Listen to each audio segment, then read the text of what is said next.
Ladies and gentlemen, welcome to the Whiskey Wednesday Show with your hosts, Ken Tizzard and Music for Goats. Brought to you in full color and stereo sound amplification provided by Trainer. Broadcasting into the world from Storyhouse Studios in Campbellford, Ontario, you'll hear the best of old country, folk, Americana, punk rock, and 80s music delivered into your homes every week for free. And don't forget your regular dose of new and original songs from Music for Goats.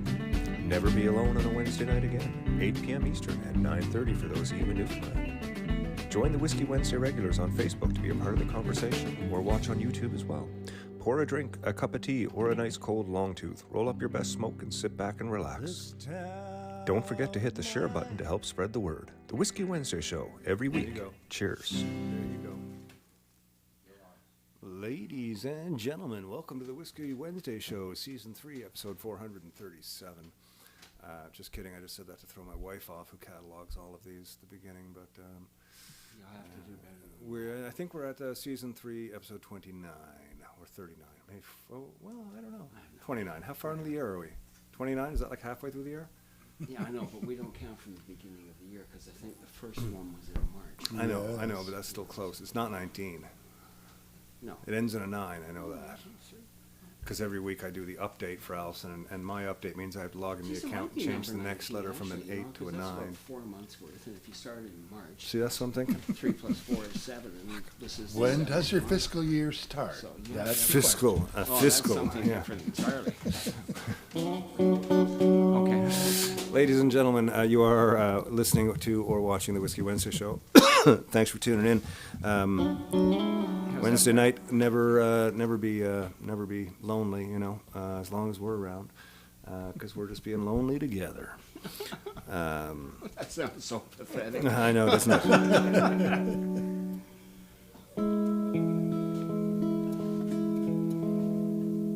I was talking earlier about something, and we were talking about money, and I said I don't have any. It wasn't the homeless thing that we were talking about, because I do have a home. Not like I don't have any money like that. Your weekly Different type of budget thing. you were talking about. We're talking about the weekly budget. Yeah, and I was talking about not Monthly. being able to afford something, and then it occurred to me that that's just been the story of my life, and I'm okay with it. I wrote a song about it. A song called "Drunk, Stoned, and Broke." Goes just like this. Neil, how you doing there? I'm good, thanks. Excellent. Starts with an E, doesn't it? It does. I-E-I-N. I'm good. Yeah, something. Never mind.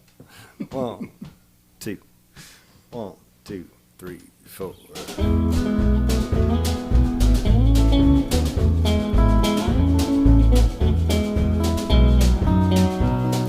Drunk, stoned, and broke, and I don't know if I'll see the sun tomorrow.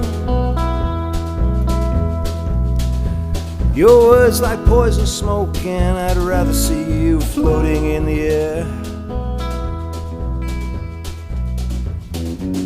Push back another round to drown away my sorrow.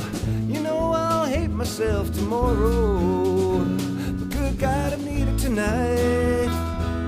Good God, I need it tonight.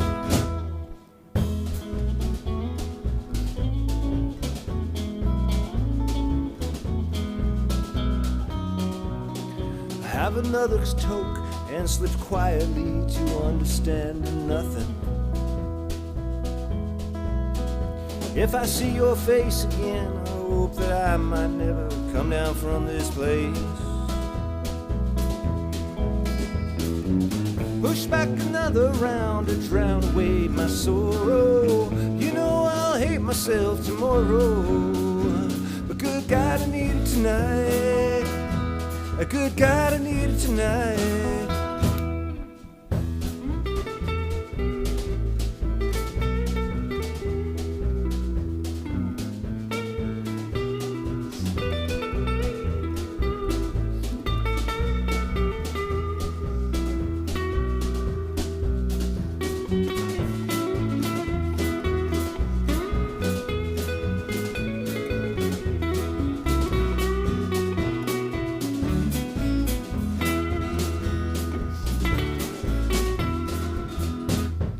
Drunk, stoned, and broke, and I don't know if I'll see the sun tomorrow. And if I come down from this place, I hope that I might never see your face again. Push back another round to drown away my sorrow. You know I'll hate myself tomorrow. Good God, I need it tonight. Good God, I need it tonight. Good God, I need it tonight. Good God, I need it.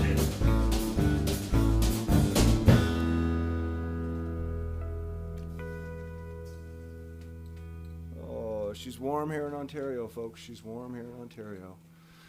I hear down in Newfoundland they're going right crack down there with the. They're not used to the heat. They're don't know what to do with themselves. You know, they got icebergs, but that's not keeping them. That's too cold, right? You got to swim into them. Yeah, but that water's too cold to swim in. In the undertow, you'll be killed. Well, that's true, but I mean, once you jump in the water, You won't be hot anymore. right out again. You're not going to be hot anymore. So, You just gotta be careful how far you jump in. well, you know, I mean, if you jump off a cliff, then obviously that could be problematic under any circumstances, regardless of the water You have temperature. gravity issues, Yeah. all kinds of weird stuff. I did just get back from Edmonton. It was great. How was your weekend, Mr. Grant? You played with the Janet Jeffrey Band, I remember. I did, Over yeah. at Capers. You guys have a good It was time? fabulous, yeah. Yeah. I can attest to that. You went down. I though, went that's right. down and sat there and listened to. Yeah, and I was in my hotel room in Edmonton. I opened up Facebook and somebody was live streaming it. And I was, oh, cool. Wow, Yeah, nice. so I saw a little bit of it as well. I was there, but you didn't know that. Cool. David, how was your weekend? What'd you get up to? I was up in Georgian Bay fishing. Georgian Bay fishing all weekend. How many fish did you catch in total? Last weekend, 4, and then this week got more walleye. A lot of good good fishing. Yeah, Excellent. it's been a really relaxing week. Yeah, how's your Nice. Instagram fishing account been going? We're actually building it now. You're building it. Yeah, Good. I've assembled all this content, and I've got a whole bunch of different devices to record myself with. Cool. Yeah. So Wow. I'm gonna take out for a trial run this week.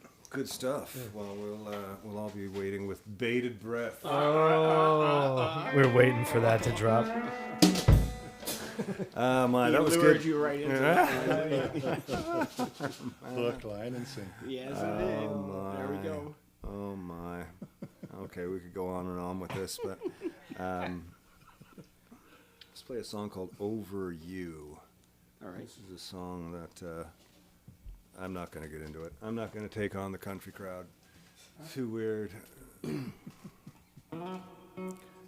I can't. We're just going to play the song. Okay. Love y'all, ladies Deal. and gentlemen. Human beings everywhere. You're fantastic. Well, 2, 3.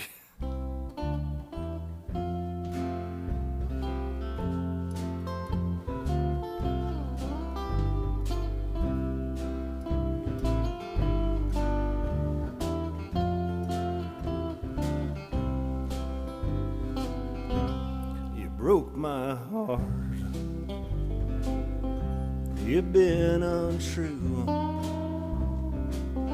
I can't bear to spend another minute with you. Cold-hearted girl, you ruined my life. Now I'm moving on. I won't stay to fight. Gonna pack my bags, take all that I can, and get far away from you and your new old man.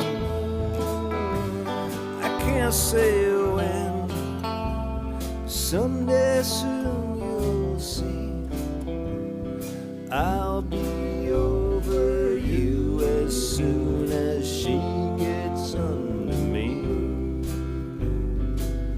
4 years I've tried to do you right. All those toothless words sure rang true tonight. 4 years I've tried tried to please. You had me on the go. You had me on my knees.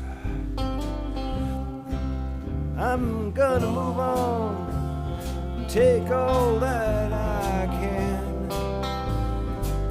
I can't say that I'm happy. You treated me so unkind. Can't say when. Someday soon you'll see. I'll be over you as soon as she gets under me.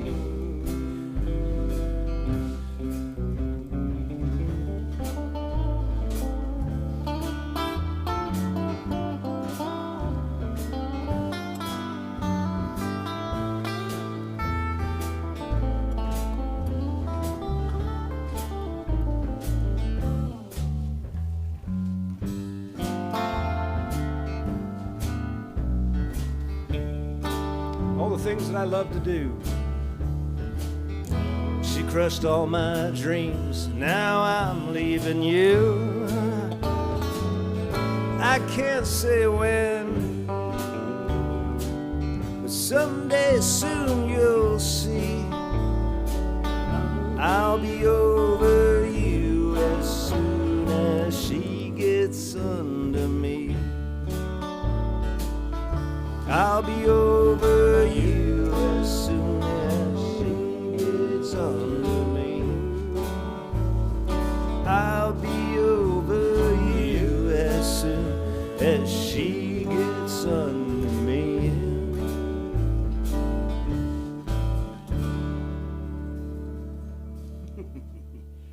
That's what happens when I forget the clever modulation that we put in at the double chorus at the end.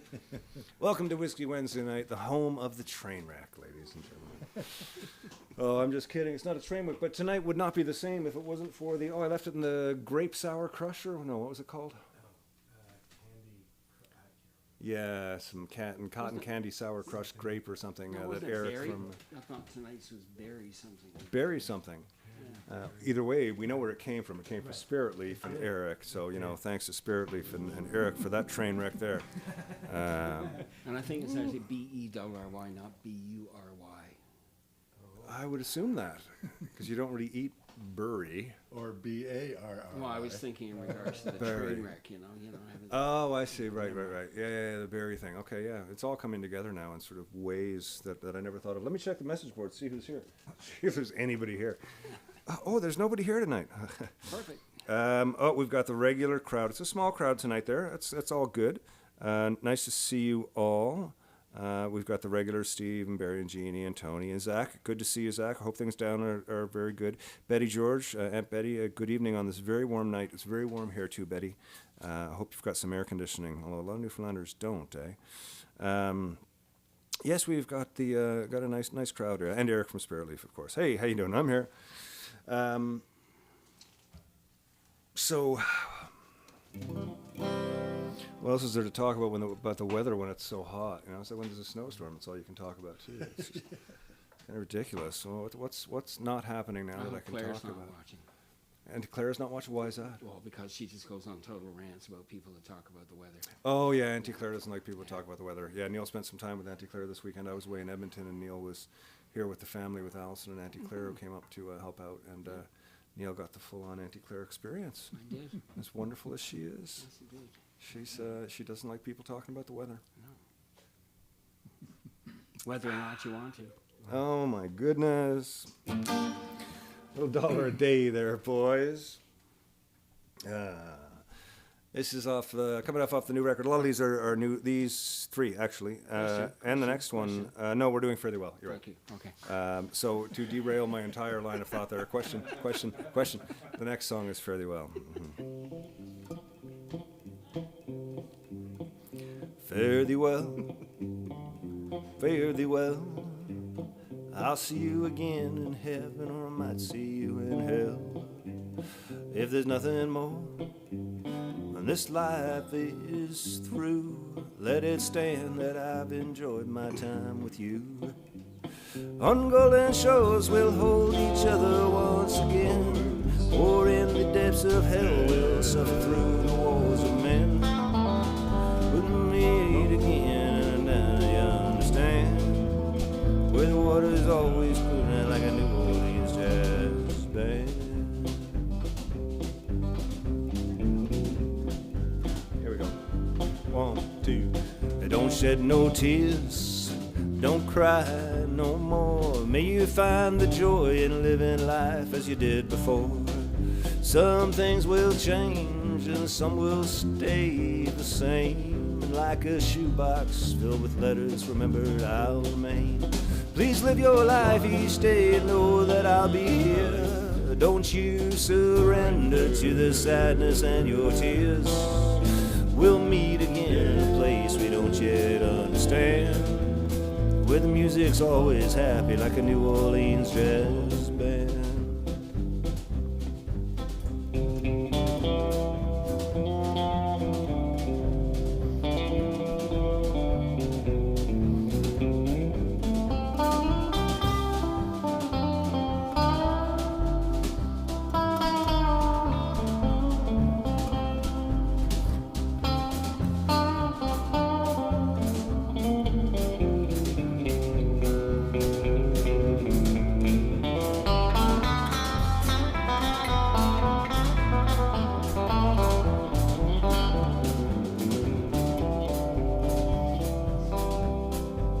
Just one last kiss before we part.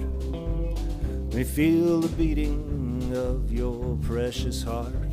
Just one last kiss on a night so blue. Can't bear to spend another minute losing you.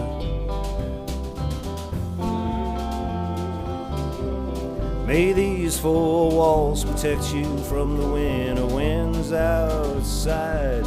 When you lay your head down and it's tired and dark between your sheets, and you close your eyes and dream of a place where we might meet. Fare thee well, fare thee well. I'll see you again in heaven, or I might see you in hell. On golden shores we'll hold each other once again, or in the depths of hell we'll suffer through the wars of men. If there's nothing left, then I'll say it once again.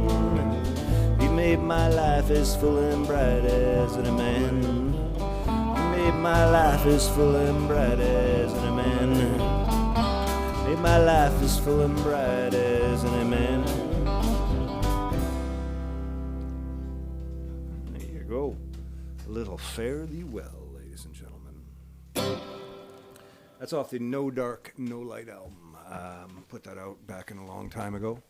And there's still some vinyl copies of it left. That was back in the days when we were pressing thousands of copies of everything, thinking that the industry was still alive. How foolish. As I was mentioning, I went to Edmonton. Wow, what a trip. What a trip. I got to say, it was eye-opening. The flights were normal. Traveling by myself, Neil had some business work stuff to do, so I traveled by myself for the first time in 7 years. It makes me sound like a toddler, I know. But yeah, no, it was... The shoe fits. It was an interesting time. And I was at one point, I sat down and I started to write. And then I just sort of, rather than writing everything I was thinking, I decided to post a message. And all I said was, Edmonton, you got me thinking. And it did get me thinking. It got me thinking about a lot of stuff. It got me thinking about how cool it is that the Watchmen can still play music after all these years, and that how the crowd, especially on the prairies, are sort of early breeding grounds and our later sort of sustainable, whatever you call it, nostalgia grounds. The good luck that we have with that, and the good fortune that I get to work with these professional peoples on professional gear, on these shows. It's really quite something fantastic. But that was sort of opposed to this weird hotel, and a very eye-opening look at the poverty situation in Edmonton, which I know is everywhere. It's not just Edmonton. And a few other things, ran into some of the guys from 3 Days Grace, which was nice. Got to hang out a bit and have a drink, which was nice. It was a really interesting week. It got me thinking about the times when I used to do this 200 nights a year, and also realizing that's not something I want to do 200 nights a year anymore. Not as young as you once were, Not as young, but I'll talk you through some photos here. I think we got a couple photos. The first one, it doesn't matter what the first one is. Barry, you show a photo and I'll talk about it. Yes, I went to a record store called, I'm trying to remember now, Free Cloud Records. It happened to be next to the hotel, and it was open on the Saturday, and the wonderful driver for the guy who was helping us out, driving us around and stuff, he took me out and came back and got me a little later. I've never seen such a great hardcore collection. Free Cloud Records, if you're in Alberta, go check them out. And also, it's one of those places you kind of walk in, there's 2 or 3 people there, and as you start digging, the people are kind of not looking over your shoulders, but as you're pulling stuff, they're going, oh, that's a great record. If you like that, you might like this. And then the other guy down at the other end is going, oh, if you like that, you'll probably like this. And before you know it, you're chatting with these people. And, there's like 5 of us at one point all talking about like sort of, early 80s hardcore. And the owner of the store, was telling me there'd been like 200 SNFU shows, and I was telling him about the show in St. John's, and he said they talked about that show, like that was something that came back. He said, I've heard those stories. So Free Cloud Records, and I managed to get those 4 records there, which was great, great spot. And then when I got back to the site, it was really hot, and somebody passed me this beer, and I thought I'd better take a picture of this because that's the best beer name even though it's hard to remember. It's a pretty great beer name. And I don't know where they're from. And then the first night that I got back, I was like super New high. England would be my guess, but Yeah, exactly. Super high. I'm Maybe walking down this hallway, and I just kept wanting to wrap the cables up. And then when I almost tripped going into my door. It was like, fuck, who chose this? The picture doesn't really do it justice, but like it goes the whole length. It's like The Shining with that, very Stanley Kubrick. Oh, and then the show day, we showed up and we did sound check, and like 2:00, I go in the trailer, and there's this bakery. I wish I'd grabbed her card. Anyway, it was a real nice lady. She brought these beautiful baked things, but I just had some lunch. I'm like, man, when I get back, that one with the almonds and that square one, they're mine. I can't wait. And I came back at 6:00, and the box was empty. I should have hidden them, but I didn't. But I'm not sure what happened there. But somebody ate a dozen donuts. Anyways, that was kind of most of the Edmonton experience. I think, so before we show this video, there's a video, right? An Edmonton video too, Barry? Yeah, before I show this. So this was another one of these sort of total, like Edmonton, this trip was like total yin yang, like there was as much negative as positive. And I found a really hard time finding the balance. I walked into the hotel room and immediately, like, I went, oh my God, this is great. And I sort of, as I was walking through, grabbed my phone and took a little video. And anyways, after I finished the video, I kind of sat in the room, and within 2 minutes, I went, something's wrong. And then I realized that, as you go through the room, like you'll see, there's a big neon light that lights the whole room. But once you turn that off, you'll see how dark the room gets. And it never gets any brighter until you get to the windows. And finally, it's like, oh, a window, thank God, fresh air. And you open the window, and I won't tell you what you see, but here, check out my hotel room. It was really cool, but also super fucking weird. And check this place out. My little home away from home here. Isn't that sweet? A little apartment that they got us set up in here. Washroom in there, I assume. The master bedroom. This is fucking great. Let's check out the view, see what Edmonton's got to offer. Oh, wow. All kinds of stuff. Lots of other people's rooms. I should probably close these curtains. Interesting. Very cool. And that's the room with the window. There are other rooms that don't actually have windows, but the window looks inside on the mall. Man, and which is totally empty.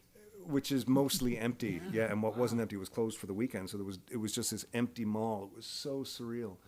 And no matter what I did, what combination of lamps I got, I couldn't feel like it was light enough to be awake, and I couldn't sleep because it was just weird. It was just weird. I mean, maybe it was just me traveling alone for the first time, like a 5-year-old.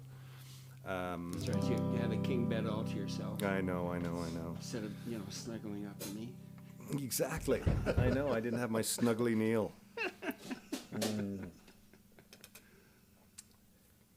There's a new song. It's called $1 a Day, and it goes just like this. 1, 2, 1, 2, 3.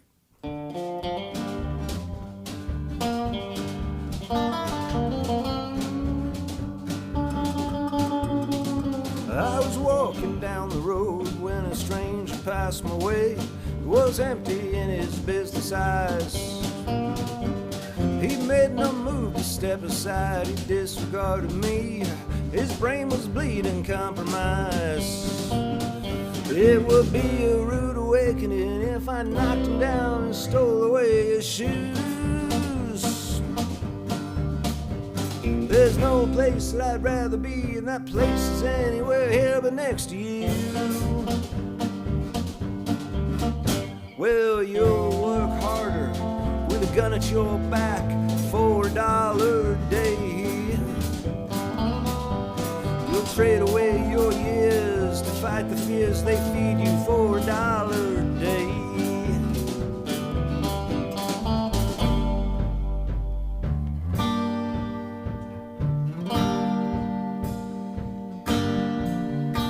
I stopped along the way to hear a politician speak. He stood to stand for something. He promised better futures for those of us who toed the line and got behind him. He grew ugly and unwise as he lied about the lies and how they made him feel. The cracks in his disguise grew wider and could no longer hide inside the truth he tried to conceal. Well, you'll work harder with a gun at your back for $1 a day. You'll trade away your years to fight the fears they feed you for $1 a day.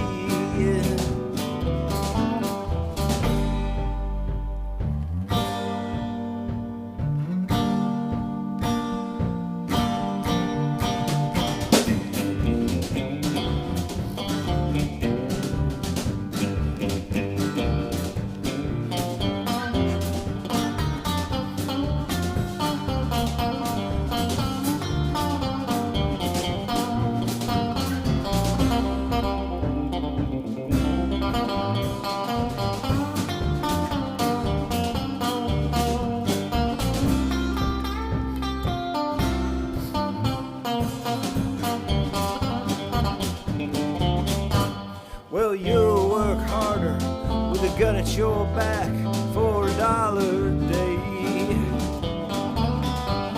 You'll trade away your years to fight the fears they feed you for $1 a day.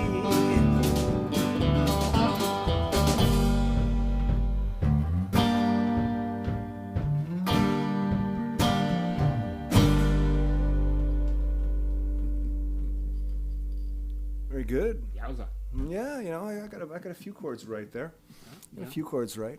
It's always hard switching from bass guitar gear to back on Wednesday night gear. Man, it's so nice to be back here, folks. Thank you so much for tuning in, and for those of you watching this at a later point in time, thank you so much for watching and having a good time. Hey, hello there, Diane. Hi from Warm Tame Torbay. Great sound. Oh, that's great to hear, Diane. Thank you very much. Zach Snow, nice room. I know it was a nice room, but it was so weird and dark. Hard to type, smoke, drink, dance, and sing all at one time at my age, Tony Arkell. Well, there you go. See, there's always something. You're just not trying hard enough, Tony. I know. Richard's asking, no new tattoo in Edmonton this year. My guy was on vacation.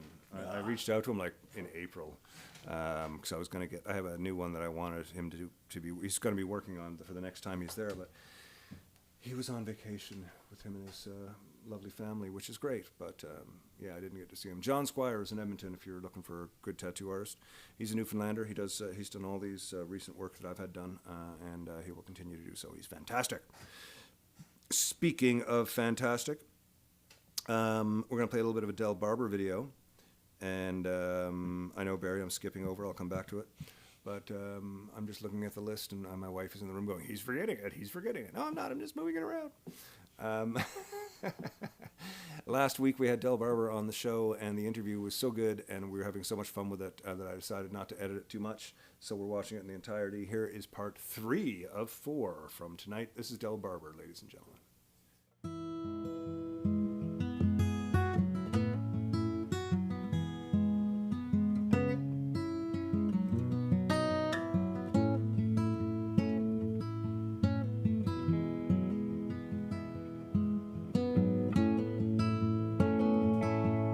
caught the news tonight. Lately it's always the same. Couple idiots running for president, they're passing out the blame. Dear apathy, you've been such a good friend to me. Tonight I'm wishing for a nice way to ask you to leave. I went out driving with my good buddy Shane down in Tennessee. I passed the Baptist church with the gates locked tight all week except for Sundays. Dear irony, you never look good on me. Tonight I'm wishing for a nice way to ask you to leave. I dreamed that I saw God on a Tuesday in the grocery store buying tomatoes, wearing their favorite pair of jeans. I watched them reach into their pocket, pull out a faded note with their favorite poem. This is just to say, I crack another beer, watch that big moon rise, hear the coyotes yip, the cattle bawl, and my baby girl cry. A good night nostalgia, would you get out of my way? Lately I've been leaning on you through the darkness and into the day.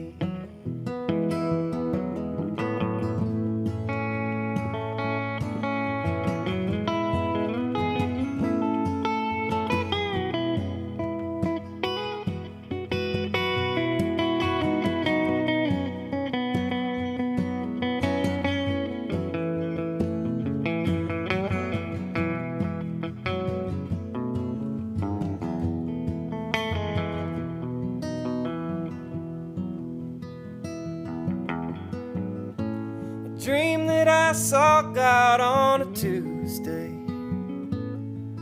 in the grocery store buying tomatoes, wearing their favorite pair of jeans. I watched them reach into their pocket, pull out a faded note with their favorite poem. This is just to say, no, the guy doesn't need reminding, but even God Almighty loves a good memory. Yeah, even God Almighty loves a good memory.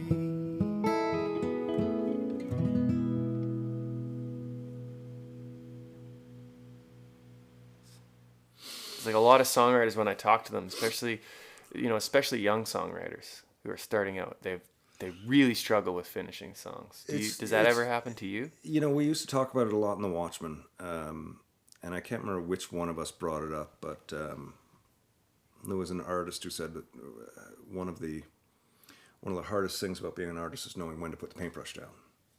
Oh yeah, my dad used to tell me that all the time. Yeah, so that was something that we talked about a lot. Like, then that became a thing. Like, okay, it's time to put the brush down on this song.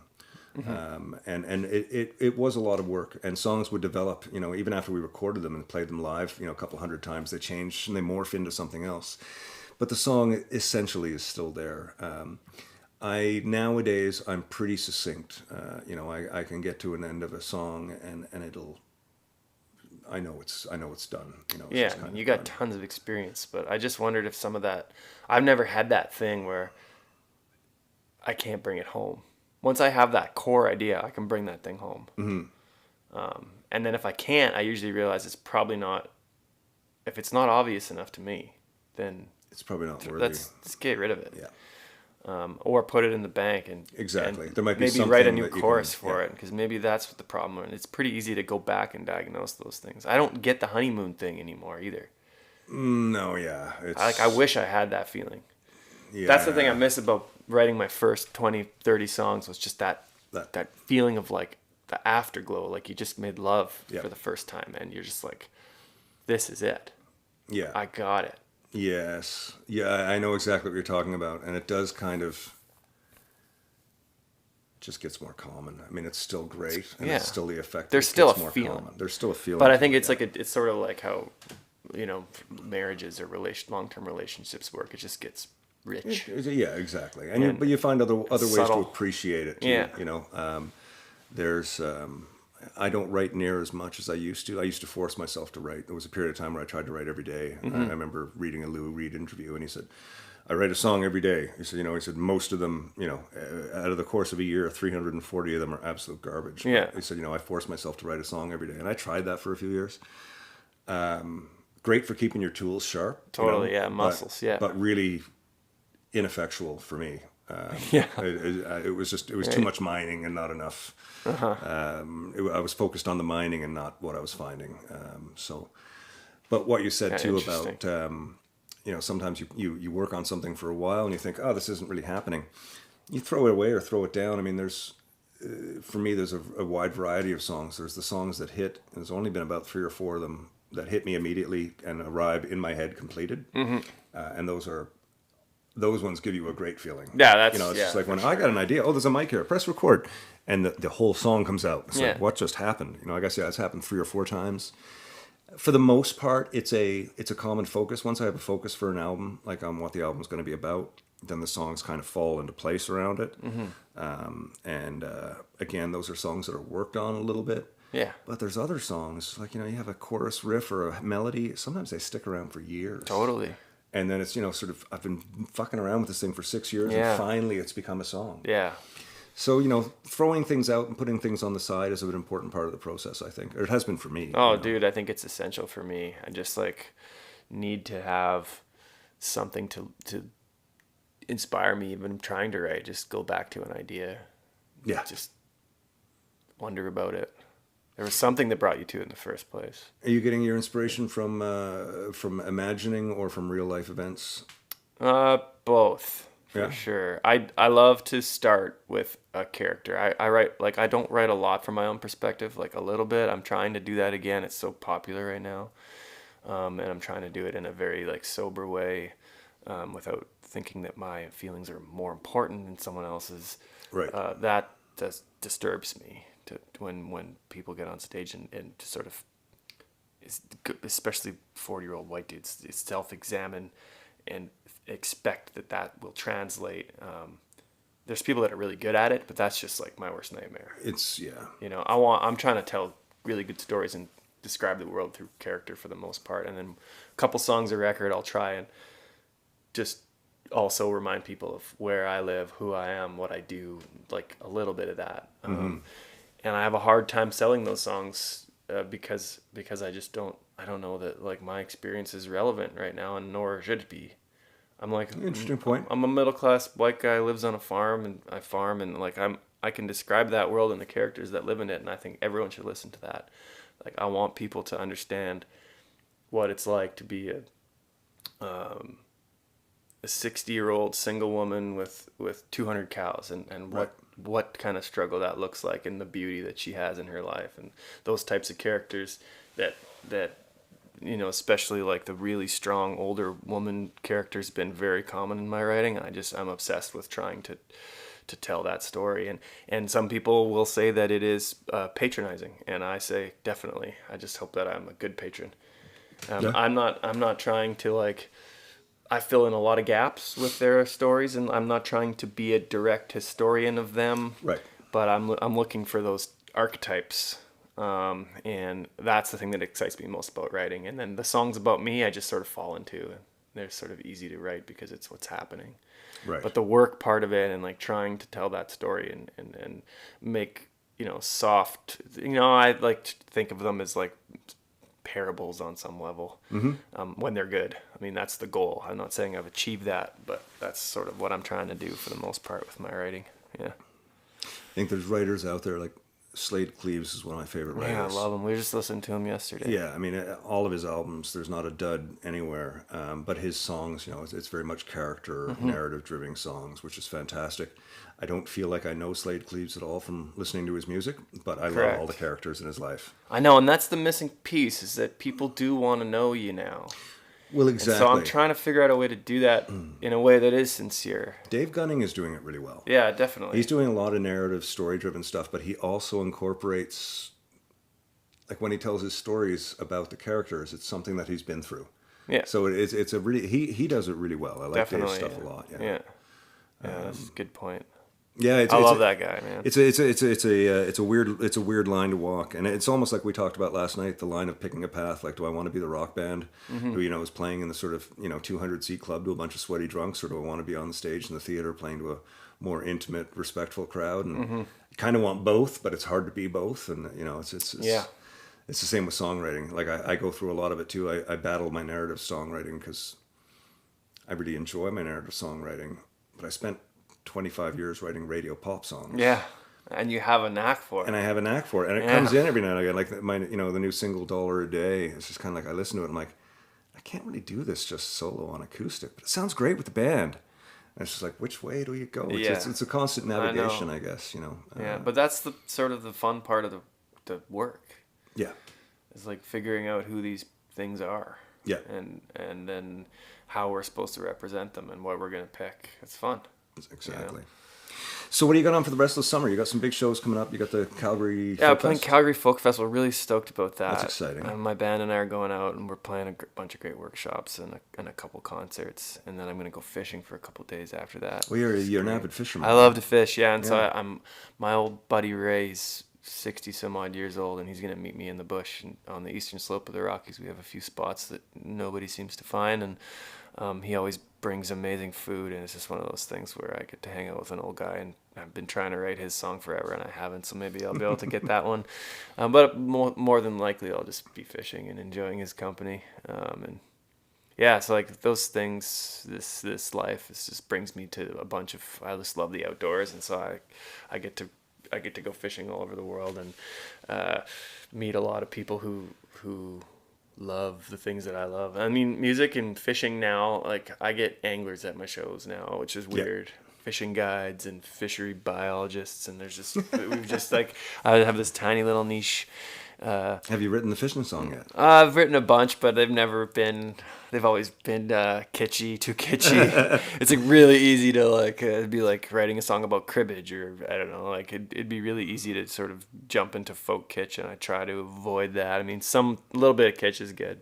Yeah. But, I mean, there's lots of fishing references, but I haven't been able to actually just like write one that I think anyone quite would just landed it laugh yet. at me. No, and I mean, I'll keep trying for fun, but it's one of those deals. Like, I'm not concerned about it. Maybe fishing is a different part of your life that doesn't have to be brought into music too. Right? Part of the thing, and that's the other part about this industry we're in is, I would used to post all my fishing pictures on my socials, and last 2 years ago I was like, I'm not doing that anymore. That's for me. That's for you. Yeah, exactly. I don't have to show. I'm not, because I always felt like I have to show off. This is weird. It's And it always got a lot of attention, and it brought a lot of comments. There was positive parts about it. It hooked me up with a lot of great anglers all over the world. But I was also like, maybe I just, at least for a while, I'll do my thing, and I won't bring my phone. This doesn't have to be part of my work. Maybe I will like it again. Because I was starting to realize it was like I had to like find the shot all the time. And I do not want to organize my life to find the shot. Yeah. And I can't imagine I'd be able to make good art if that's what I'm thinking about all the time. You are so right. And those are such wise words.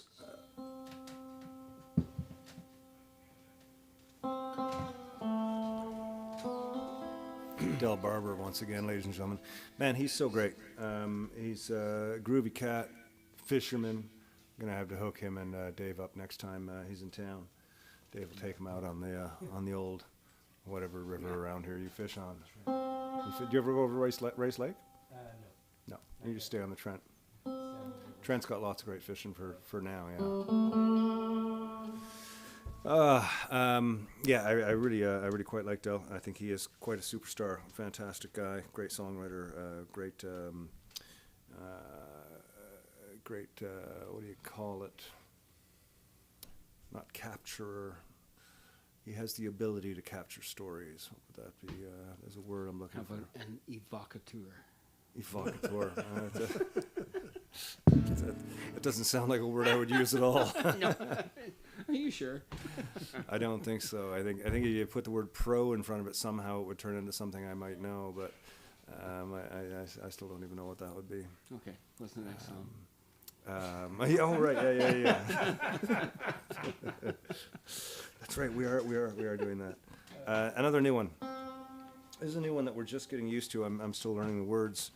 I mean, I know the words, but when you the song's been around for a while.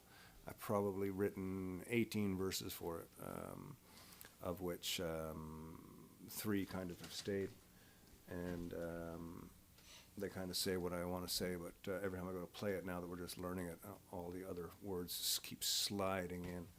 But we'll get through it. We are learning it, and this is part of the process. So tonight, live on the Whiskey Wednesday show, Trainwreck Alert number 2. I'm just kidding. I'm just kidding. This is exactly how this song goes. 1, 2, 1, 2, 3, 4.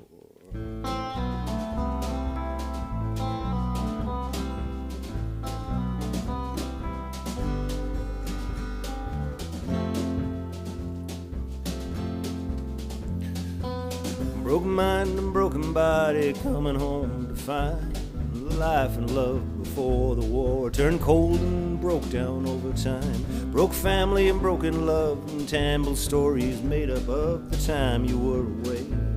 A broken soldier's heart would place. Stop pretending there's a war outside. Don't pretend to be the truth from days gone by. It's just bar stools and broken hearts, another night to fall apart. Puzzle pieces in your head, another stranger in your bed. It's just bar stools and broken hearts, another day, another start. To face the truth and climb that hill, another prayer unwinds. Alone with the truth is the hardest time to kill.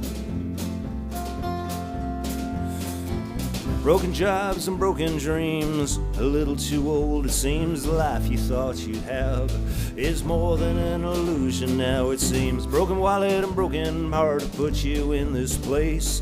The whiskey, drugs and cigarettes are filling up that empty space.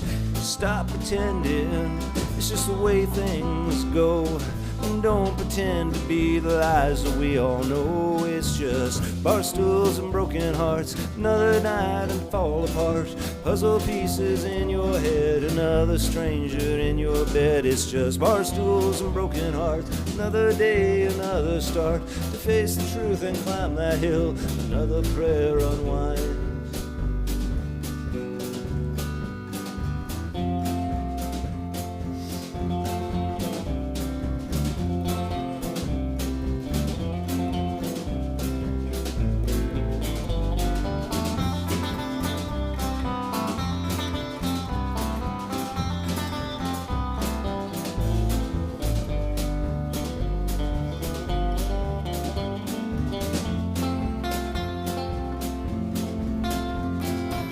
Broken promises and broken truth. The radios play songs from our youth. Bands that we all loved, we all scream like morning doves. Broken world and broken promise, people trying to get ahead. The sympathy that we all feel for all intents gets left for dead. Stop pretending there's war outside.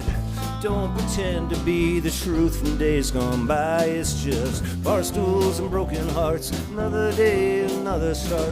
To face the truth and climb that hill, another prayer unwinds. It's just bar stools and broken hearts, another night to fall apart. Puzzle pieces in your head, another stranger in your bed.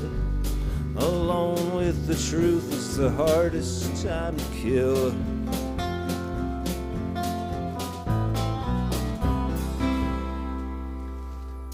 Go. Little bar stools and broken hearts. That one's coming together nice. That one's coming together nicely. It's a nice little song. A lot of words. They're all similar and they happen real fast. But you guys are holding it down. That's a really nice thing. That's a really nice thing to see. I think we're learning it real good. I know.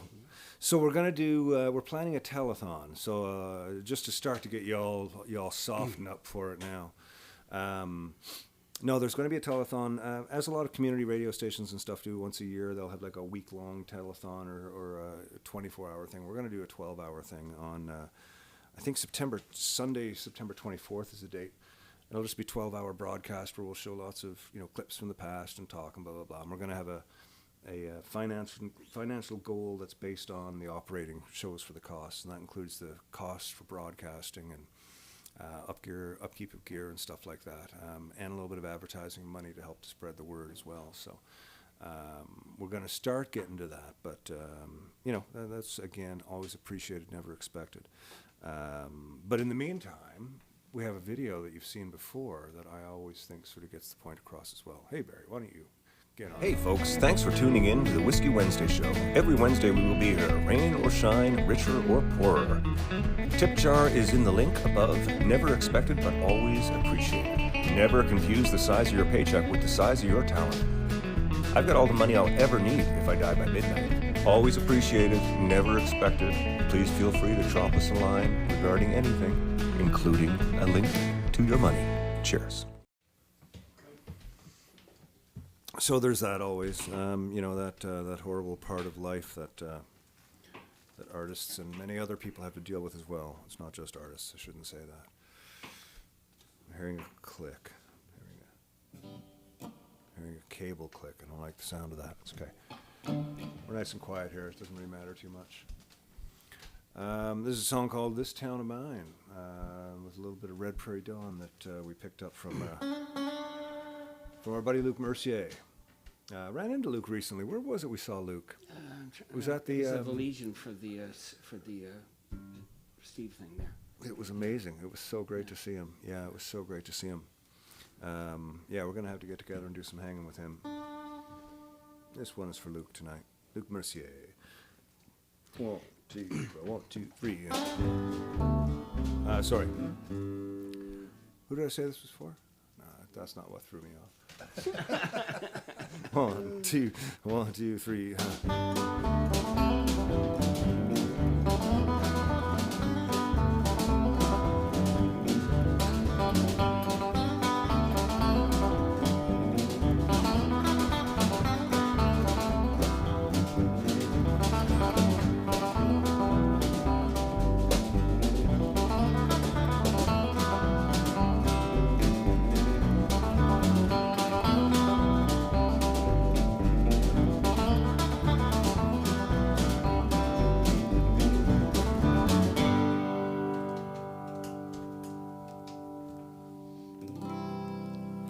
This town of mine,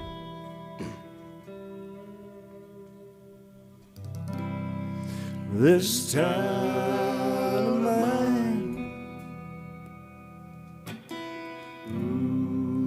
I find myself so easily reclined here in this town of mine.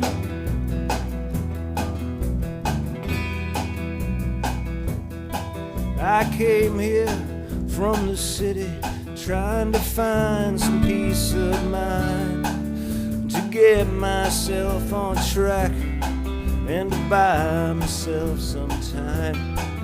This town is growing on me. Here's a song for all to hear. All these faces look familiar, but your names are so unclear. In this town of mine, in this town of mine, I find myself so easily reclined here in this town of mine.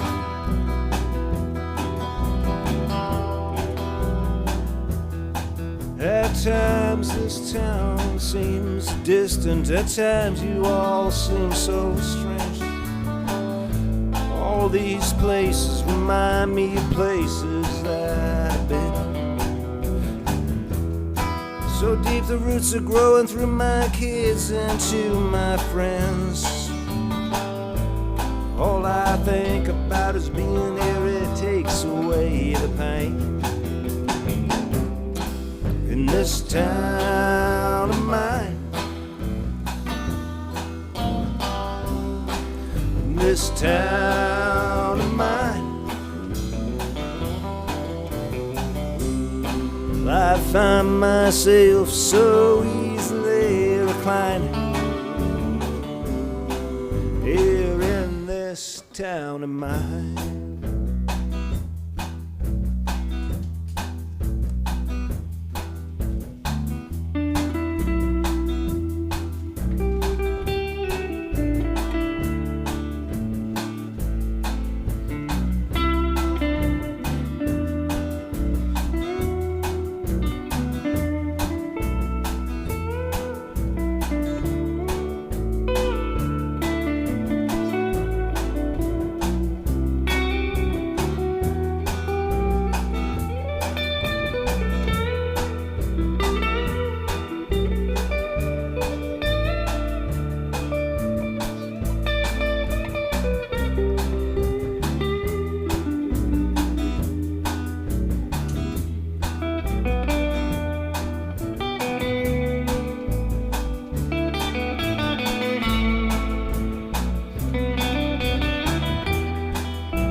At times this town's a mistress. She gives me all I need and more. Someday I'll say goodbye to her and walk right out the door. In this town of mine, in this town of mine, I find myself so easily reclining here in this town of mine.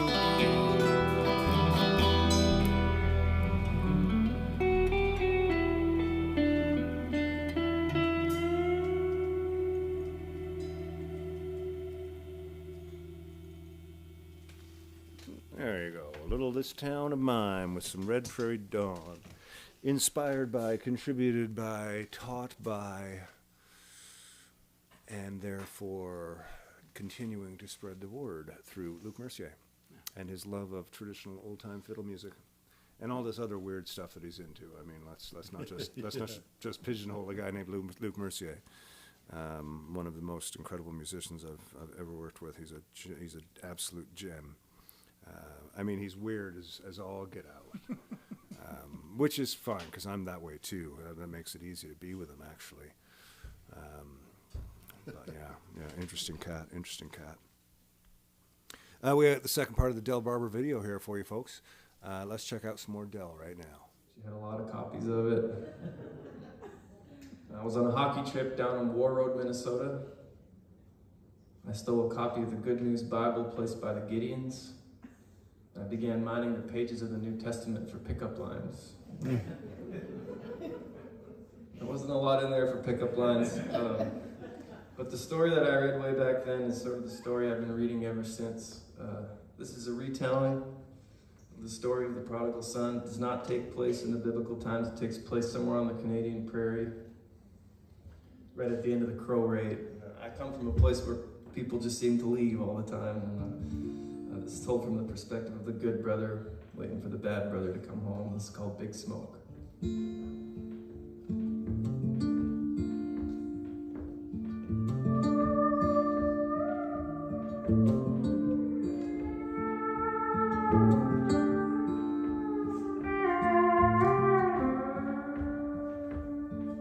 Blinded by the city lights, no one can see you stalling. It's been so long since you've seen the prairie stars, you're not sure you can recall them. If there's something here for you to find, you may have found it once and lost it now.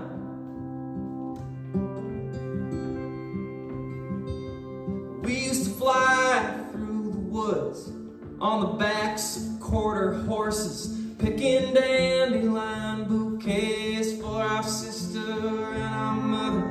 We felt like men, but we were boys, too young to know that we were free as fire. You're lost out in the big smoke,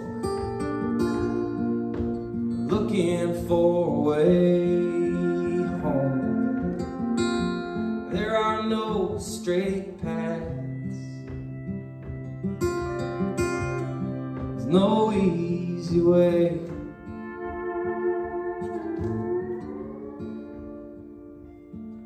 So brother, do you remember that warm September morning?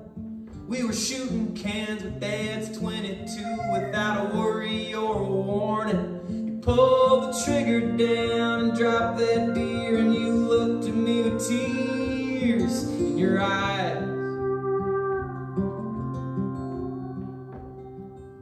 I know I never in a million years thought that you'd make that shot, and I'll wait for you tonight with your sights still on something so far off. Wherever you are, I hope you're being careful about the things you think you want.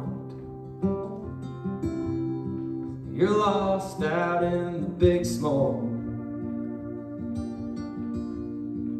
without a fire of your own.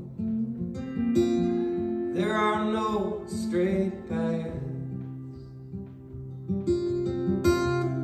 there's no easy way.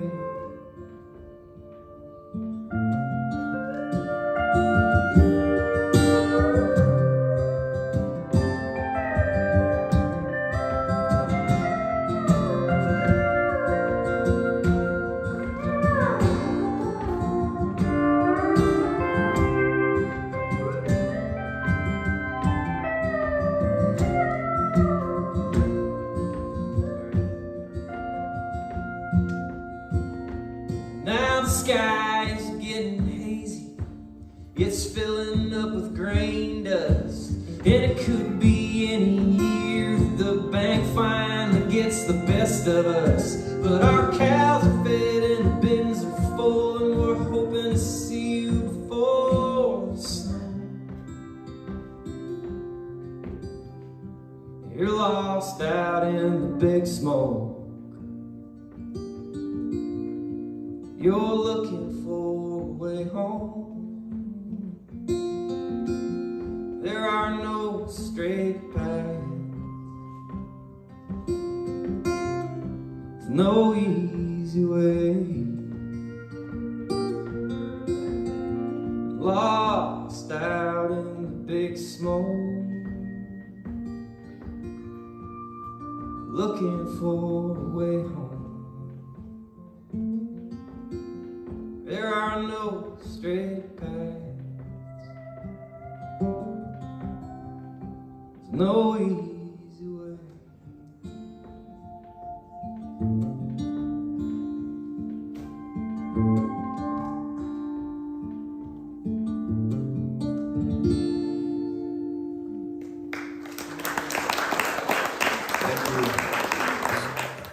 The I hope it's true, man. Because if it's not, like, because I obviously, like, a lot of people are finding the shot, and they're still making good art, and like people so like active nonstop. I don't on know. all of the platforms, and every new platform they'll figure it out, and they'll I think it's it's great, but it's dangerous. You know, since I've started doing this show, and like now everything in my life becomes, oh, I could put this. You know, I go out and I see something, I'm like, oh, I got to get some of this for the show. I know. And I realized recently, and something that Allison's been really sort of supporting me on, is stop doing that. Yeah. Where was I recently? Oh, I went to see Off at Lee's Palace. Oh yeah, right. And I was, they came out on stage, and you know, during the first song, I was literally standing there with tears coming down my eyes. It was like, this is so good. Yeah, nice. And like the third song in, I'm like, this is so good. I went, I got to get some video. And I brought my camera up, and I took like a minute of video, and I put my camera back. I couldn't get that vibe again. No, it's gone. It was gone. Like that entire immersion, like man, same the thing's happened to me. tears and like the like, oh, this is so visceral. I'm so in touch with this. And I brought my phone out, and when I put my phone out, for the rest of the concert, I did not get that back. Yeah. And that was in May, and that was when I said to Allison, I said, like, I've got to be really careful because I'm trying to capture everything. Yeah. But that's not You're what gonna rob life is. yourself of the actual thing. Exactly. Well, and you see it happen at these big shows. I opened a bunch of shows for Coulter Wall, and this band is like one of the best modern classic country bands I've seen in a long time. And there was a lot of people who really wanted to hear the show, but man, there's like the amount of phones and yelling, and you couldn't even hear them, and it's just like people just immediately disconnect themselves from the thing that's happening in front of them. That's excellent. Yep. You know, and I've done it. I do it all the time. I'm not saying It's really easy to do. but to be able to figure out a way in your life to not do that all the time, I think it's got to be part of the conversation about our heads. Like in the next 10 years, like people have to start hating it. The pendulum's going to swing on it, yeah, I think. I mean, it it already has. Yeah. I mean, it's, you know. But then again, you know, the everybody's younger people growing up, like my daughters are 24 and 22 now, and the phone is so much a part of their life. Yeah, it's just you know. constant. But at the same time, I noticed that they have an ability to come in and lay their phone down and spend an hour doing stuff without having it. Like my phone is always with me. Yeah. My daughters, I find that they don't have it with them all the time. Yeah. Or like it's not like right next to them, you know. And I think that's kind of interesting too.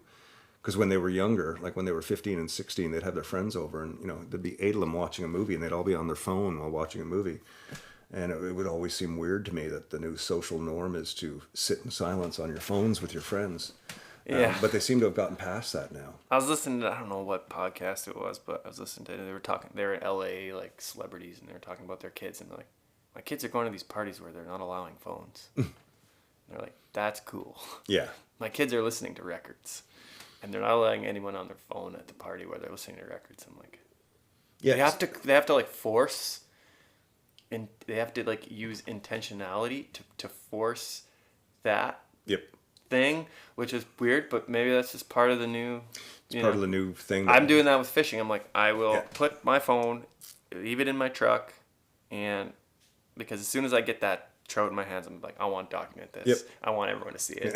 And if I don't allow myself to do it, then it's just me and that thing, and it's gone. And then it's like, oh, great mystery. And there's a spiritual thing that happens for me. And when it's the same as putting that phone up at off, or I've done it at concerts. It's like, I can make that thing, like, I can use my intention to remember what it's like for that thing to be important. Yeah. And like it's I don't know, it's tricky because sometimes it won't work too. Sometimes you'll go to a show without your phone and you'll be like bored. Yeah. I've started in the last few years a little bit. I mean, it doesn't happen much because I don't go out much anymore. But there's been nights where I go out. Like when I was back home in Newfoundland last weekend. After the Watchmen show, I was going downtown with the boys. We were going to do the strip and do some drinking. And I called Alice and I said, I'm leaving my phone at the hotel. I said, I don't want it with me tonight. Yeah. I just want to go out and have a night and like I do that every now and again. And Yeah. it is actually kind of liberating. Totally. And it is interesting when you kind of sort of sit back and you kind of look around, like everybody kind of, whenever there's a break in the conversation, everybody picks up their phone. I do. You know, I do it. Yeah. But it's really interesting not to have it. Yeah. I've been trying to do more and more of that. Yeah. And even in the house, you know, like I'd get up in the morning and grab my phone and, you know, walk into the kitchen and make the coffee, looking at it, and it's in my hand all day. I'm trying to leave it now, sort of just leave it in a room and, you know, go check on it every now and again. My buddy Ryan, the guitar player there, he's like, you know what I'm getting? An alarm clock. And then my phone doesn't come in the bedroom. It's like, well, that's as easy as it. That's all you need. That's pretty cool. You know, you don't actually, need to be the first thing you look at and the last thing you look at. I know. I don't think it's good for the brain, actually. It can't be, but I mean, I don't know. I'm not a scientist. Yeah. I'm not making. I don't want to be another one of those guys who just makes appeals to science as if I have a clue. Yeah, That's pretty common these days. I'm very aware of the fact that I'm a musician with very limited education. Yeah. I can carry on a conversation. I know a few big words, but for the most part, I'm just I'm pretty ill informed about the world. Well, part of it is trying to keep some of that out. Yeah. For me, it's like I got 2 young kids. I used to be just a news junkie. Mm-hmm. Now I'm just like, no, this is not relevant to my life, and I'm not gonna be completely in the dark, but I'm not gonna listen to the news on the hour every hour anymore. Well, you can't, and there's so much about the world news that has nothing to do with your reality through proximity. Yeah, and whether or not I know it's accurate is another question. That's a whole other thing. And so, and it's not that I have major distrust in major media, but I don't just automatically trust them either. I'm somewhere in the middle. And then also just having it on with my kids in the room and like, it's dark. It is pretty dark. And do I really want to be just like burdened with dark stuff on the hour every hour? Well, the news cycle is, even the weather, it's just like it's all fear. The weather, I've been talking about this. I'm like, this is a thunderstorm. Possible threat to life or property, it says. Every time I'm like, no. It can't say this. This is a cry wolf situation, man. It's every time. You're like, I don't trust it anymore. Yeah. And so a big storm's going to blow through and I'm going to be like, oh, whatever. And there's going to be possible threat to life or property. And I'm going to be like, yeah, that's what you said last time. And it rained a 1/4 inch and nothing else happened. That's right. It's like, I know weather is difficult, but we just got to, we have to scale back the sensationalism for sure. That's exactly what it is. It's everything. It's not just the news and the wars. It's just like, trying to sell ads. Let's just remind ourselves these weather apps. Wild. And weather channels it's entertainment. Yep. It is entertainment. And news is entertainment. And politics is even, just course. sort of, a and reality there's show. other stuff that it does along the way, but like primarily this is making people money. It's selling Johnson & Johnson products, whatever. And I need to remind myself of that because I live in the prairie and we care about weather way too much. Mm-hmm. It's like people make fun of us because that can be a real meaningful conversation between my neighbor and I. Like, it's not just surface level stuff. Right. Everyone's just ask about the weather. No, this is like real concern. This is this guy's income. This guy's a farmer. This is his livelihood. This is what he cares about the most. Yeah, exactly. And he's worried about the weather as much as he is his kid's education. And or whatever it is. Absolutely. And so but I have like 4 weather apps on my phone and like wind apps and I have like nonstop information. Well, you actually live on a working farm, right? Yeah. Yeah, like you are for all intents and purposes a farmer. Yeah. And you happened upon music, and music has been you've been having a successful music career for over a decade. Yeah. How is it sort of balancing, the cows and the grains and the children and the wife and it's music, and you're living in relative obscure isolation, and the rest of the world is over here. How is that playing out for you these days? We always question whether or not we're just too disconnected, but when we're in the throes of it all, we love it. Do you feel disconnected, or do you question if you're disconnected? Well, in some ways I'm more connected to how shit gets made, how we grow our food, how we treat our animals, and the economies that surround all those things, and the products that everybody consumes all the time. Everything from the grain that makes our bread to the malt that makes our beer. Mm-hmm. And so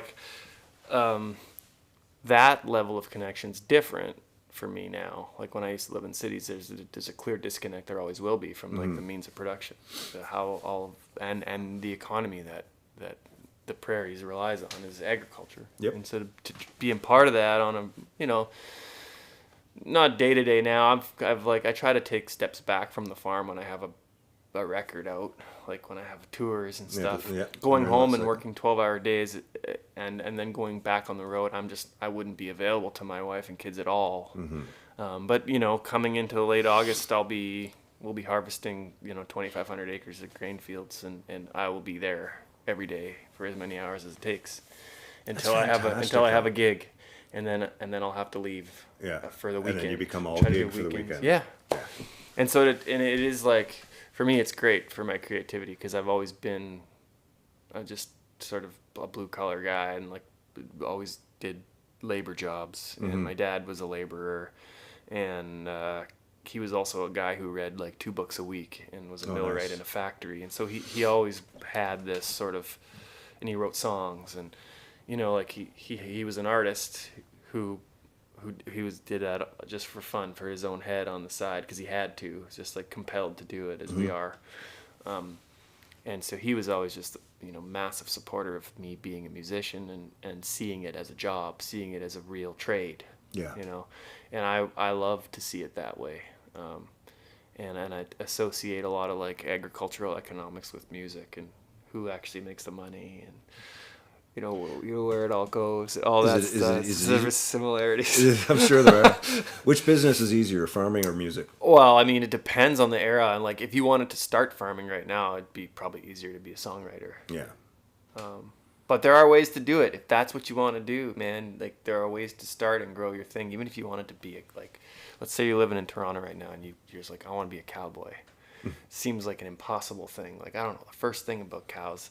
Well, if you really wanted to do it, you know, you could move to Manitoba on a small acreage. If you even had any equity at all in Toronto, you could probably afford A small farm. Yeah, well, easily. Yeah. Even if you were renting and you had a budget, like you were paying $1,000. Like my mortgage is $1,000 a month, and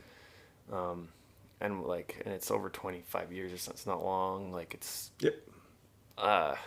and you could buy a cow and you could learn everything about it, and then you could grow that thing, and you probably wouldn't make any money. Right. But you never make any money. And all of your stuff would be broken all the time. Yeah. And then in 2 generations you could be making money. That's right. If you could Wild. figure out how to get land, all these things, you know. But it's the same as like getting a label deal, or Yep. all the big pieces of infrastructure may never come to you if you wanted to start doing it. But if that's what you loved, and most farmers are not doing it because they're making money. They're doing it because they love it and they love the lifestyle, or it's all they've ever known. And Every that farmer I happens know too. exactly. That's one of those too. They get stuck in that Yeah. thing and can't get out, and they have romantic notions about it, and then never get to do anything else with their life. And some of them just do it because they love it. They show up every day, don't complain. There's no woe is me. The woe is me farmer, I don't have a lot of patience for. My in-laws are, even in the hardest of times, seem to have this unfettered hope, and I'm like, man, songwriters are like that. Like they might be depressed, but they're like, maybe if I could just get this gig or whatever know. it is. You never It's know. like It's these little, that little fires. lottery ticket. Yeah, I know. And even if it's like a scratch and win ticket where you could only make $2,000 off of it, it still feels good when it Every does song, happen. every booking, every show is chance. just like a little chance for something to happen. That's, Every guitar solo, everything is I like know. maybe you get to maybe you just get to be in touch with the magic of it for a minute. that's the beauty. That is the drug that's kept me returning. You know? Dude, And I That's say all there is, because the money is whatever. The money comes sometimes and it goes. comes, and sometimes it's not there, and then Yeah. sometimes when your back's up against the wall and you have no money and you didn't even get paid from the show, you have like the best show time. of your life, and you realize, man, I love this. Yeah. And it's the same thing happens with farmers all the time. They're just like, doesn't matter. That's what I say to people. You know, I always say, like, if you had, you know, as much money and resources as you could possibly want, you couldn't buy the lifestyle. No. Because part of the lifestyle is the struggle. Yeah. You know, and it's the uncertainty and it's the hope and the dream. You know, if somebody suddenly gave me, you know, $5 million and said, keep going your music career, I would have a really hard time doing it. Me too. It would be really difficult to take the mental energy that it takes to write and put things together, if I didn't still have that sort of little bit of a hope that, you know, oh, this might be the one. But at the same time, it's about doing it. It's not about the, you know, like these people who have lots of money and they invest it and they make their money back and then they make money on top of it. That's the usual outcome. That's not the outcome with music. No. And farming, I imagine. No, or yeah. any sort of passion project, you know. Yeah, I really, I remind myself often how great this job is. And I know it's not just like a job, but it's like an all-encompassing lifestyle. That's how farmers describe their jobs too, lifestyle. But man, like even just eating lunch at beautiful restaurants midweek without anyone in there, realizing like we do this every day, kind of, because we can't afford dinner there because it's too much money. But like, and you wouldn't want to wait. And then the moment you have to wait for breakfast or lunch on a weekend, when you're playing gigs, you're like, this is awful. People do this? Like, why would you do this? It's just like the luxuries we get. We are afforded these weird like blocks of time that no one else gets. Seeing all the different places in the world, or just our country, even just provincial musicians get to see, and the people they get to meet, like the people we've met. And like I can't imagine you have, your experience is wildly different than mine, and you have another 12, 13, 14 years on my career, and it's just like I can't imagine the stories you have and the richness of people who have gone out of their way for you, and then the opposite. Absolutely. It's that again is part of the culture, and part of the job is meeting people every single day, every single time. When you're on the road, that is a big part of your job. And like smaller bands doing the touring and stuff, you're directly relating to your fans sort of in the clubs. I mean, as it gets bigger, it's just like radio press, and then all of a sudden you've got a green room that has 80 people who need their hand shaked after, plus your fans, and it just becomes a long string of people. But being able hard. to, like it's hard. It's really socially exhausting. Like, it's socially exhausting, but it's pretty fantastic. Yeah. Man. It's I've always said, like, without any of these people, you're just a band in a garage. Yeah, totally. And if you can't respect that and I agree, treat that with such tender hands, because it is such a beautiful thing. I've always done that, like since I joined the Watchmen. I was the one who would go out into the crowd after the show and just stand there and sign autographs. Yeah. I still do it to this day. That's great. Yeah, you should. I love people who do that, and I respect it. I mean, like I say, without the I hate even using the words the fans, but without the listeners, there is no career. No. You have nothing. It's up to them. It's up to them, and it is, and it's nice when you get treated well. I'm the same. I just make myself as available as I can. Absolutely, it's an important because thing. like, man, they're paying my mortgage. They're buying records, and they're sending messages about songs, and like they care about it, and it's wild. It's it's a wonderful thing. Yeah, I was sitting around a campfire in the Muskokas 2 nights ago, and the guys were playing all these great songs. My guitar was in the car, and I didn't want to play. I just wanted to hang out, and I'd sing with them and stuff. I had a night off. I didn't want to play. And then they started playing my songs, and I was so embarrassed. And I was like, I don't want to hear this awful drivel. But I was like, actually, this is like a wonderful compliment. And what a respectful thing to do. How do you know all the words to 5 of my songs? And they started just doing it to sort of poke at me. Of course, yeah. But which was also really lovely. Yeah. But yeah, it was just one of those things where I was like, okay, I have to respect this as much as possible. Like, these people spent a lot of time. It's everything. Learning this stuff. And I was like, Yep. like shook off the embarrassment pretty quick and just pretty much felt like the biggest compliment of my career in some ways, It's when you get a musician playing your song like that, it's really cool. It's cool. I mean, I often over the years, you walk into a bar or something, and then the bartender sees you, and the next thing they're playing, Watchmen or Big Record.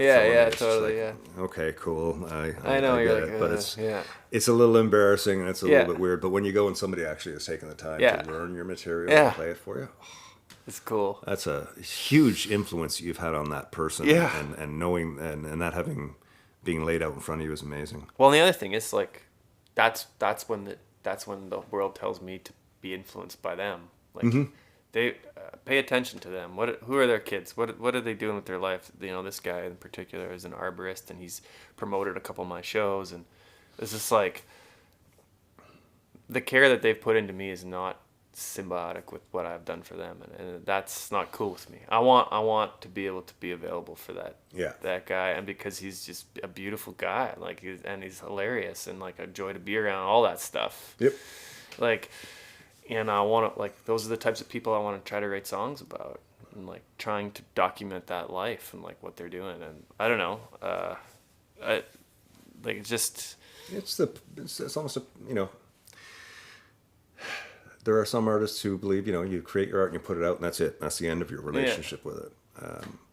I think it's, for me, and, you know, it sounds like for you too, it's more than that. You know, you want to connect with the people as much as they want to connect with your music.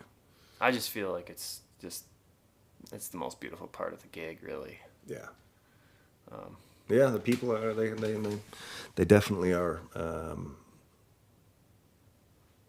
It's a weird life to live, I must say. The life of being a musician and creating art and exposing it to the world and letting the world judge and carry you whichever way it's going to. Yeah, for better or worse. For better or for worse. And there will be times when it's, you know, I mean, even with the big label bands, you know, they have albums every now and again where it's like nobody reacts to it. It's just Totally. like, what happened to this band? And it's like, give them a couple more records and they're back again in favor. It's just sort of it's a weird little cycle. But Yeah.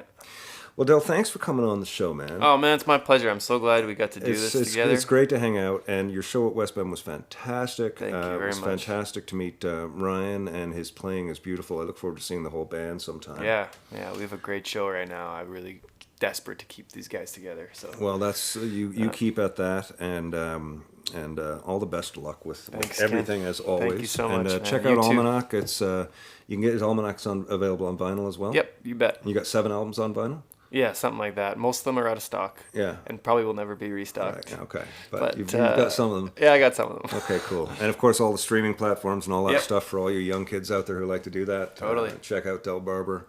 And Calgary Folk Fest this year, and Yeah. keep your eyes out for everything else. Totally. Thanks, man. Thanks again for Yeah, coming on the cheers. show. Yeah. Cheers, ladies and gentlemen. We'll see you soon. See you now. Yeah. Looks the same, but there's a little echo because I haven't hit the mute button. Again, as you all know, that's my one job. The only thing I need to do every week for the show. Just press the mute button. So, Neil, you were home alone with the family all weekend. Did you wish that you had like a family mute button? Or did you have a good time? No comment. Ah, smart Neil is. Smart Neil is. Oh my, ladies and gentlemen, I think I've gotten through everything I needed to say for this week. What's happening this week? Anybody got anything going on? That's Well, yeah, I want to wish a happy birthday to Mick Jagger. Hey, he's 80 years old today. Wow, Mick Jagger, 80 years old. Happy birthday, Michael. Well, that's I did see that. I also saw the sad news about Sinead O'Connor. She passed away today. Is that right? I didn't know that. Yeah, that's sad. I mean, not to take away from your good news about the birthday, sorry. And then there's the moderate news that I don't know if it's good or bad, but this whole new X thing, you know, Twitter is dead. Twitter is dead. It's now called X. Yeah. Who cares? It's weird. Yeah, I'm not quite sure what's happening there. So we'll see. It's either this is the beginning of something new, or it's going to be. I don't even know. They say it's going to be one of the biggest financial platforms. I don't know what that means. As long as it doesn't mean I need to pay for it, I'm fine.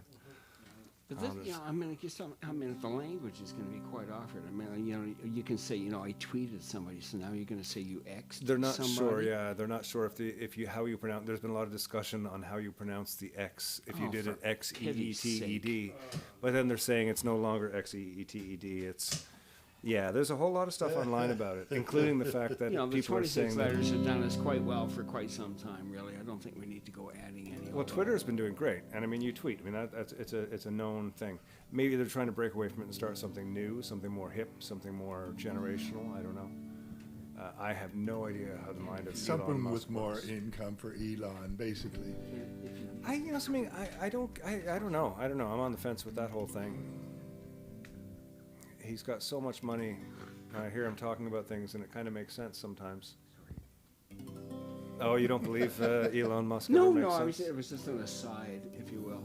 Oh, I missed it. Yes, you did. Oh, sorry. No, it's quite all right. Because it was on my side, It was. and yes, it was did. a side of me. It was. It was your left side now. With my left side, Okay, exactly. so what song are we playing now before the people go to sleep? Look at how close you are, Neil. Look at how close you are. I know, guys. You must have. I know. So, Neil, put up your hand and make an L, please. I haven't moved. Make an L What with happened? your fingers. Make an L. Make an L with your fingers. Now push it. Okay. No, your other hand. Your other hand. L with your fingers, and then move it up. No, sorry, an open hand like a stop sign thing. No, there you go. That's it. Now, pull it. Yeah. No. Okay. Excellent. That's it. Good. Thanks.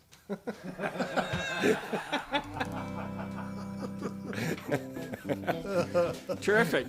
Now we can tell whether I flossed or not. Yeah. I think we might have hit the zoom button on Neil there over on the computer somewhere. Ladies and gentlemen, thanks for tuning in once again on a Wednesday night. We're going to end with a song called On Your Mind. It goes like this.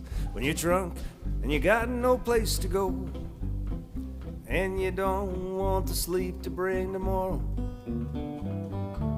reach out and call. It won't hurt me at all to know that sometimes you find me on your mind. When you're lonely, feeling restless late at night, and you find you just keep doing what ain't right, reach out and call. It won't hurt me at all to know that sometimes you find me on your mind. Many miles apart, trying to make a brand new start. It's not been easy, but I'm still doing fine. I'm thinking about you and I'm still on your mind. When you're lonely, feeling restless late at night, and you find you just keep doing what ain't right, reach out and call. It won't hurt me at all to know sometimes you find me on your mind.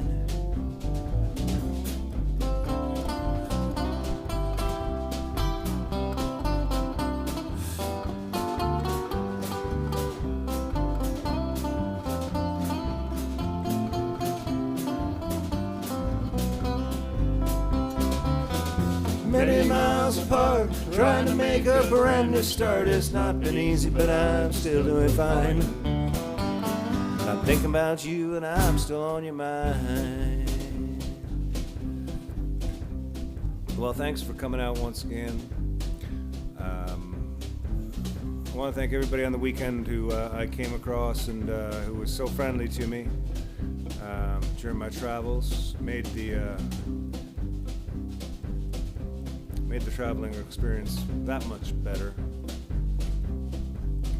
I noticed during this trip as well that there was a lot more automated things that interacted with my phone more than people that interacted with me. Perhaps that removing of the human equivalent, maybe that was part of why it was so smooth. I did have one human security person who insisted on a rule that I'd never heard of. And for fear of being arrested, I complied, but I did roll my eyes, and he knew that I thought he was full of shit. Other than that, scanning my phone was a pleasantry.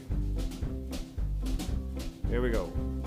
And every now and then you come to mind, and it makes me search for something I can't find. And then it disappears, the pain in all those years. You know that sometimes you find me on your mind. Many miles apart, trying to make a brand new start. It's not been easy, but I'm still doing fine. I'm thinking about you and I'm still on your mind. I'm thinking about you and I'm still on your mind. I'm thinking about you and I'm still on your mind. There you go, a little on your mind to end out a Whiskey Wednesday, an hour and 31 this week, ladies and gentlemen. If that's not a reason to stay hurrah, then I don't know what is, although Neil's been looking at me for the last half hour going, the show has gone longer than usual. We have snacks prepared for tonight, but these guys don't know what they are. So I can't say, but Neil knows what it is, and he really wants some of them. He's been jowling dripping for the last 20 minutes. Jowling dripping. Jowling dripping, yes. Is that what I've been doing? Fascinating. I can hardly wait to watch the rerun. Barry, did you have a good evening tonight? Oh, Fantastic. You've been having a really good time over at West Bend. Fantastic season, and you've been working through all of it, so that's been nice, eh? Yeah, excellent. That's Yeah, and he's got this super cool West Bend shirt with his name on it. I know, Everything is yeah. Fantastic. He's got his own stage blacks made with his name on it. It's pretty groovy. It's pretty groovy. And Barry, things are, David, things are good now that the big event is over and you're calming down. Yeah, good, excellent. Going to do some fishing and some cruising. Excellent, Mr. Grant. Yeah, All is good now. you bet. You're through your big 100th year anniversary. Got a new And he handrail on my. And he doesn't look a day over porch 70, steps. right? You know.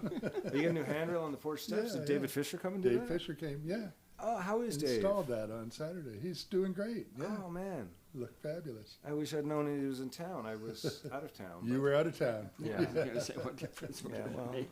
He said he'll be back. Right. So- Yeah. Yeah. He said that 5 years ago. I know. I'm just kidding. We love you, Mr. Fisher. Ladies and gentlemen, thank you so much for tuning in. Folks who may be watching from Edmonton for the first time, there's a few of you who asked for the show and said you might be tuning in. And a family from the Goulds as well, some of Lisa's extended family out at the Goulds. So if you're watching, thanks for tuning in. Another great show. We got another great week coming up next week with... Next week is Adam Fisher. I met Adam through West Bend. Groovy cat, theater singer, opera singer, voice extraordinaire, and he's also got a solo career of some really interesting music, so we're going to talk about that. And that'll be great, and we'll see you next week. Until then, be kind, be nice, and be like Steve. Cheers.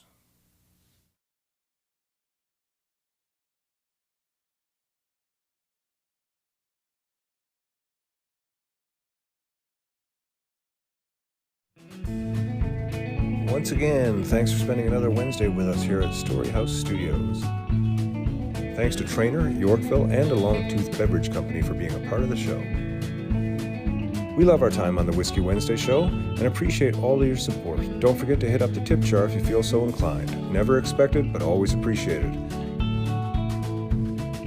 Tune in every week for more guests, songs, stories, drinks, and gear talk. And don't forget to visit the website, www.kentizzard.com, to sign up for the Whiskey Wednesday wrap-up. Compiled by Allison, this is a monthly overview with highlights, directories of songs, and so much more.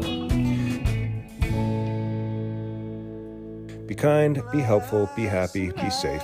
See you next week.